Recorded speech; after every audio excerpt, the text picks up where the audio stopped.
بے مثال سخاوت۔ ایک شخص ریگستان میں خدا کی عبادت میں مصروف تھا۔ ایک مسافر اس کے پاس سے گزرا۔ وہ کوفہ جا رہا تھا۔ اس بزرگ کو دیکھ کر اس کے پاس بیٹھ گیا اور بولا، بابا میں بھوکا ہوں، کچھ کھانے کو ملے گا؟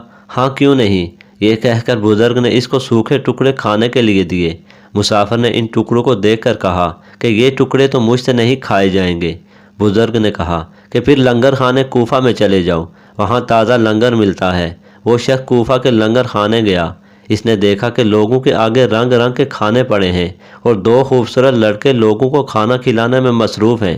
اس آدمی نے انہیں کھانا لانے کے لیے کہا۔ انہوں نے اسے رنگ رنگ کے کھانے پیش کیے۔ اس نے پیٹ بھر کر کھانا کھایا اور جو کچھ بچ گیا وہ کپڑے میں باندھنے لگا تو وہ لڑکے بھاگ کر اس کے پاس آئے اور کہا، آپ کیا کر رہے ہیں؟ آدمی نے جواب دیا، ریگستان میں ایک آدمی خدا کی عبادت میں مصروف ہے اور اس کے پاس کھانے کے لیے سوکھے ٹکڑے ہیں، میں نے سوچا یہ کھانا اس کے لیے لیتا جاؤں۔ تو لڑکوں نے جواب دیا، رہنے دیں، یہ لنگر ان کا ہے، وہ ہمارے باپ حضرت علی ہیں اور ہم ان کے بیٹے امام حسن اور حسین ہیں۔